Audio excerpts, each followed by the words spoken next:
Hi and welcome. My name's Woody Mann, and this is the video of the guitar of Blind Blake, great blues ragtime musician. And it's interesting about the music of Blind Blake, because not much known, as great as he was, there's not much known about him as a person, his name, where he's from, or any biographical notes about him. All we have is his great music, and from that we can draw our own conclusions. And he's a real band in the box, this guy, and he's a great guitar player. And when you listen to his music, you can hear like almost a full band in his playing. He's one of the most extraordinary players. And pretty much every blues player around had a version of a Blind Blake tune. And even Gary Davis himself, who didn't have a lot to say about guitar players, used to say about Blake he had a real sporting right hand. So it's a phenomenal player, and I'm going to do my best to try to illustrate his music for you. So before we start, and we'll get into the music and explain all the techniques, why don't we get into tune? And then we'll start by doing that, and then we'll get into our first tune. So here's your A string, and your D, and G, B, and the two E's. And as I said earlier, Blake's music is really wide-ranging, plays in many different keys and different tempos and a lot of different techniques. And the first tune I'd like to get into is a song called Black Dog Blues, which I think is a nice, kind of lays out a lot of his techniques, and it's a nice simple blues in C. And why don't we start off with getting into that tune and getting into the music of Blind Blake. Black Dog Blues.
Black Dog Blues.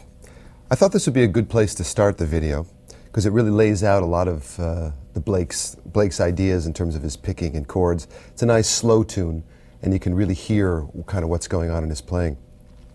And what I mean by that musically is the left hand is basically just C, F, and G. The chords are quite simple, but it's in the right hand that gives Blake the characteristic rhythm and the swing and the syncopation. And I think by looking at Black Dog and getting a nice overview of the pick, you'll find it helpful for the rest of the songs in the video because it all has the same recurring theme.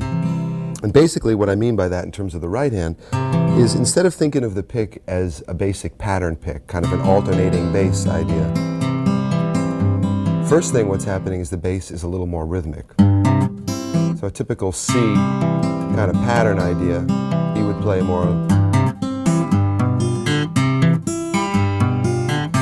By doing that, it really separates the two lines. So the idea is to think of the pick as two lines rather than a pattern. So you're thinking of a bass line and a top line, just as you would in a band. I mean, Blake basically is a band in a box, you know, the way he plays the guitar. And you got everything here. You have the bass lines, then you have the melody lines. And many times, even in his songs, he'd say, here comes the trumpet line. And he'd play the top line as the cornet line or something, and then he'd play the bass line. And you could really hear that interplay. And if you watch the right hand, if I walk through Black Dog nice and slowly, you can see this idea. If I go, little bass does a riff, melody, bass comes back in, melody, bass comes back in, and then little riff, back. And the way he'll lead into each chord. The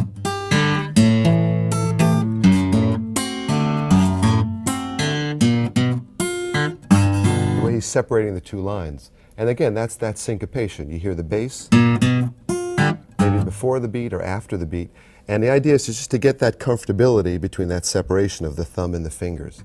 And it's really akin to playing piano. It's getting that separation between the two hands. And this would be your left hand and your right hand. And I think when you walk through Black Dog and you work on the tablature and you start to get this idea, you'll hear it in all the other tunes, whether he's playing an open D or A or G or any of his other songs. It's that bounce. And especially if you listen to the early recordings of Blake, which all we have is early recordings, but if you listen to those and you just tune in to just what he's doing with his thumb or the left hand, it's pretty exciting. It's almost like you're listening to a percussion player. Then you listen to the top line, the way he brings out the melody. And again, it's that kind of dance between the two lines. And unfortunately, not much is known about Blake, and we know nothing about him as a person or where he's from. But as I said earlier, that pretty much he influenced most bluesmen and most people who played ragtime in this way, in this style.